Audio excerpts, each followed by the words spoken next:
On Toxic Bleach, Roblox's biggest closed community Bleach game, I became a captain, solidifying me as one of the strongest players, but not even 20 minutes after becoming a captain, the first Toroncar invasion of the Soul Society began. And as one of the 6 captains present, it was my duty to protect the Soul Society. But unfortunately for us, it wasn't just any Torancars invading, it was a group of the strongest Torancar in the Torancar army. And the person leading the charge was Book of War, a spotter number 1, and the strongest player on Toxic Bleach. My history with Book of War goes back many years, with him being the only reason I used Gravity Shikai, the core component of my fighting style. During the invasion, we caught him away from his group, and without hesitation, the fight began. Wait, who's this over here? Wait, yo, it's Book of War. Stop running, stop running. Yo, we're jumping the hell out of him. We're jumping the hell out of him. Oh my god. We're jumping him.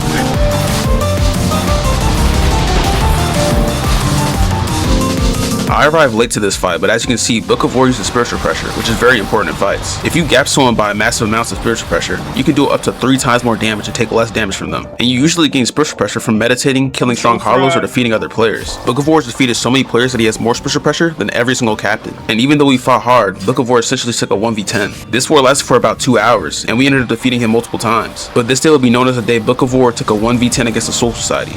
Bro, this guy's like the freaking immortal demon or something. Like, he gonna die. Almost every captain is here and he's still full HP. Like, holy, like, oh my god. Bro, am I the only one still chasing him? Yeah, it's over. He's gone, bro. There's no way I'm catching him. And even if I catch him, bro, I'm not even gonna win. That was freaking unbearable.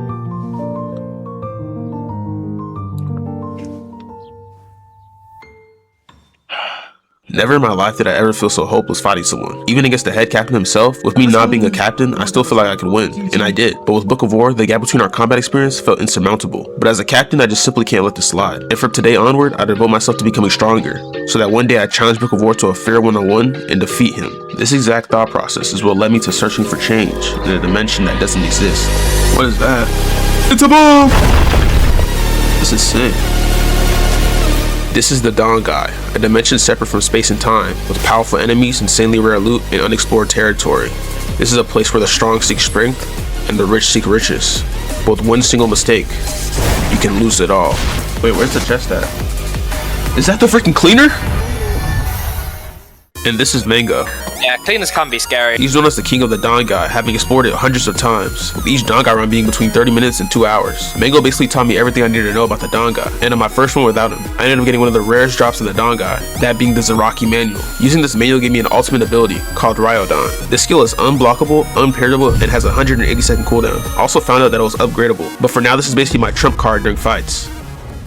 While exploring the Dawn Guy with Mango, I just kept getting lucky. We got an upgrade that deletes an item from your Dawn Guy bag or gives you an item every time you descend the Dawn Guy. And I ended up getting Sukarushi, one of the only mythical weapons in Toxic Bleach, with many people calling it the strongest weapon in Toxic Bleach. Currently I have this gravity sword that comes with my Shikai, and low-key, it's kinda butt. Since this was only my second time in the Dawn Guy, I didn't really know how big of a deal this was, but Mango said we needed to leave ASAP, and the next exit was guarded by a boss. And on our way there, Mango ended up dying. What kind of guy dies while giving a tour? Bro, this dumb wrong car. So now it was solely up to me to make it to the boss and defeat it if I wanted to escape the Dawn Guy with Sukarushi.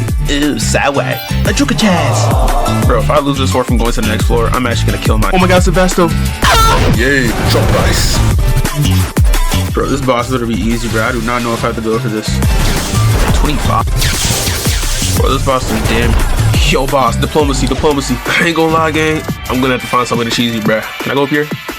I can just heal up here. Oh, bet. Oh, shoot. Oh, nah, now you're really dead, though. They don't know me, son.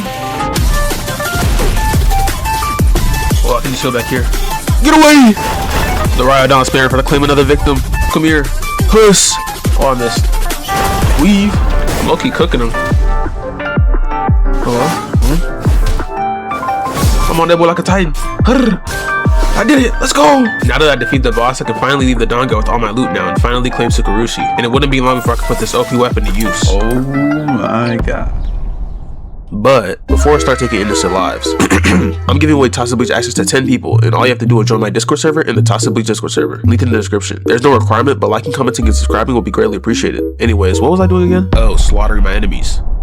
After getting this OP spear, I went to the basketball court and basically played king of the court with literally anyone I could find so I can get better at the spear. The spear is pretty much better in everything compared to my old weapon, with it having more range, faster attack speed, and more damage. After clearing the floor with these scrubs, including this captain, Lava, finally a strong opponent showed up. This is Pablo Cypher, one of the strongest around cards in Toxic Bleach. If anyone's gonna give me a challenge, it's gonna be him. So finally, I could put this spear to use. It's gonna be light work, baby.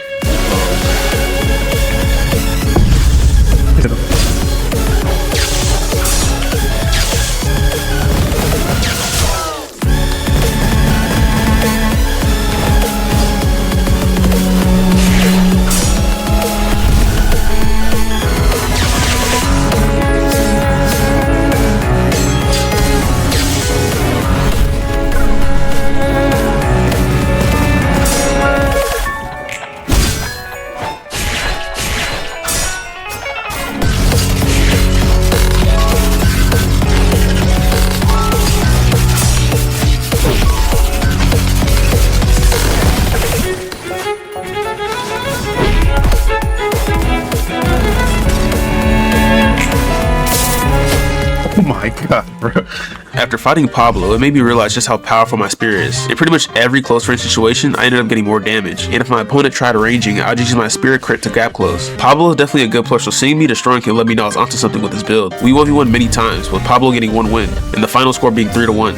And after beating up this cracked mobile player, it's safe to say I won king of the court. And after all that fighting, I noticed that my spiritual pressure reached stage 2. This was definitely cool, but it's also nothing compared to Book's stage 4 spiritual pressure. So even with this growth, I know I still have a long way to go. Bro, I'm looking like one of the top 5 strongest right now. I wonder what's gonna happen with the wrong cards to their coup d'etat. Coup d'etat? Arankars. And what does that have to do with me? Earlier while exploring the Dangai, Mango explained to me that a group of Arankars plan on overthrowing Darkins, the current king of LEMMiNO. And because little bro was scared for his life, he asked me to go to LEMMiNO to help fight for them in case Darkins fought back during the regime change. But really, I don't care about no Arankars. I'm just glad the Arankars are getting rid of one of the strongest players for free. Well, that was before I noticed the Wanderer showed up. What are the Quincy's doing here? So are they on smoke or what, bruh?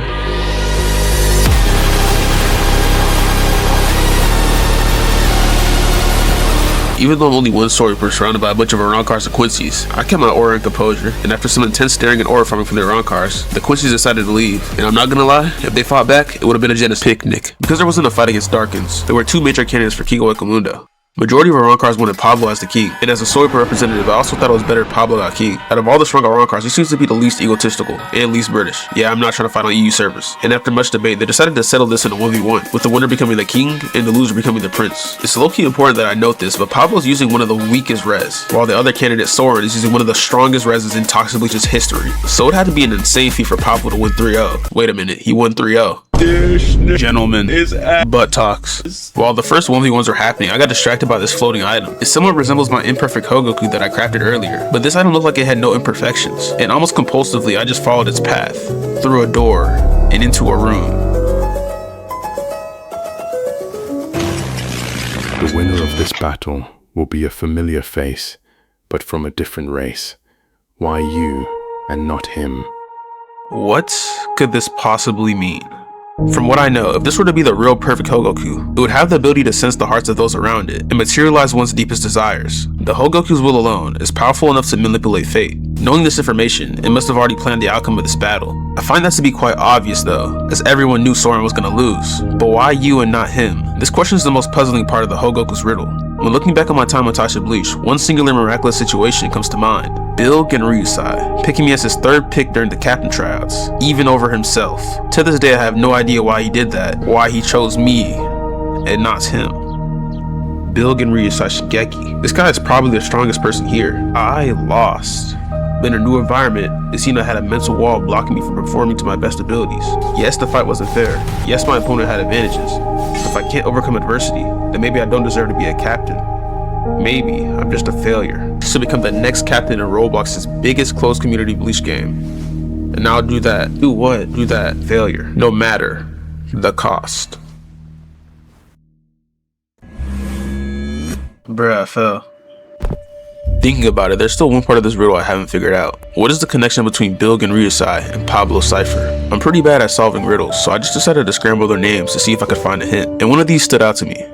Bill Cipher. Without going too deep into lore of Gravity Falls, Bill Cipher, spelled this way, is an entity known for hiding cryptic messages, be it in music or even animation. But one of his other powers is the ability to take possession of another person's body. Something I called out earlier during the end of my captain tryout was how Bill mysteriously disappeared, and at this point it's been an entire month, and not once has anyone seen him. Not to mention that he somehow knew the 3 winners of the captain tryout 1 hour before it even began, as if it was all a part of his plan. Or rather, it was all a part of its will. Something I never explained is why I introduced Rain as Pablo, even though during the fight you can clearly see that he's been named Rain. You see, I'm pretty good at remembering people. 30 minutes after Book of War invaded the Soul Society, I actually lost a book in one of the fights. But it wasn't Book who killed me. After I was knocked, it was a person named Pablo Haribel. And like I said, I never forget people who kill me in battle. And there's one key piece of information that ties Bill and Pablo. You see, before Bill disappeared, I noticed that he had the title of Patreon. And not even 30 minutes later when Pablo Haribel joins the fight, he also has this same title. I only found this evidence out way later after looking back at my footage. But I think this is one of the pieces of evidence that he forgot to hide. Right now I don't have anything more than circumstantial evidence, but unless there happens to be 2 Hogokus, my hunch leads me to believe that Pablo, or rather Rain, was in possession of this Hogoku, and the previous owner was either Bill or someone else with a desire for me to win captain. But my gut tells me there's no way that Bill would lose the Hogoku, so it's entirely likely that Bill and Pablo are either connected in some way, or are the same person.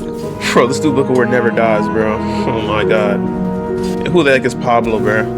It's alright though, I'm gonna get my get back. Even if it's just a slight chance, I don't want someone or something else's desire shaping my destiny. And if his powers are so miraculous, then I'll just have to show them that I too am a miracle worker. So for the next few days I did the opposite of what logic would tell me. Instead of focusing on finding Espadas to prove myself to my allies, I do whatever I thought was illogical, to test and see if I could escape the Hogoku's will. And this is what made me want to kill Revlus, the captain commander, to see if I could escape the will of being a captain.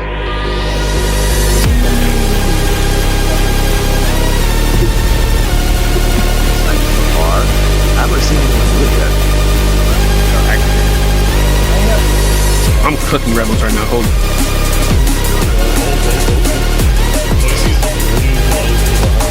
I feel so bad. Oh my god. Oh my god. Let's go.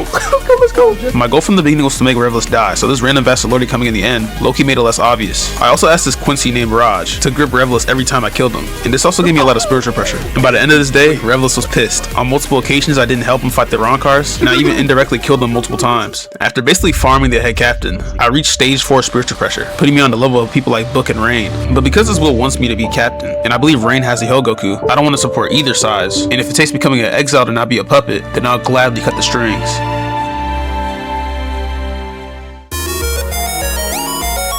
The second captain tournament began with some up-and-coming story for showing up, like Tico, currently the only member of my squad, and 2 skilled Hakata players, Mouse and Tung Tung. If I'm being honest, the next generation of story looks kinda mid, but that's not really the reason I came here. The real reason I came here is because I knew Book of War would show up. Before I fully leave the Soul Society, I need to have a fair fight with Book of War. Even though I've been calling him my enemy, I don't actually have any ill will towards him. I just look at him as a goal that I need to surpass, so whether I lose or win doesn't really matter, as long as I try.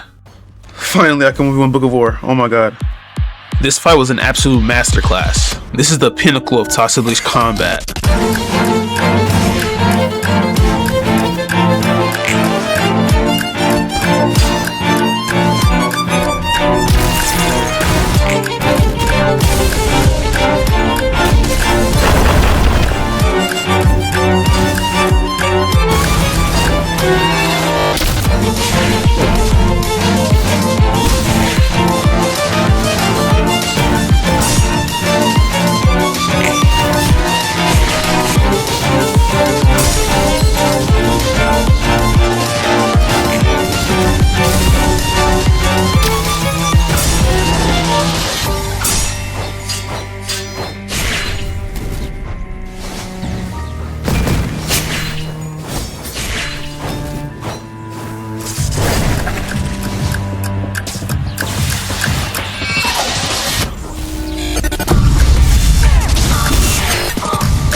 Let's freaking go, bro. Oh my god. Oh my god, grip. Oh my god, bro. I I freaking earned that win, bro. Oh my comeback. Oh my god. Even though I won, I still have this bitter feeling. Because this will be the last time I use this God Spear. And the last time I use gravity. And with that, I resign my position of captain. I refuse to be the subject of someone else's miracles. And if you're listening, I don't care if it's Bill, Pablo, or Rain, or even the creator of Toxic Bleach himself. I will find you, and I will kill you. Your miracles have no power over me, because I am the miracle. If you enjoyed this video and want to see what happens next, consider subscribing. And if you want a chance to play Toxic Bleach, join the Discords in the description.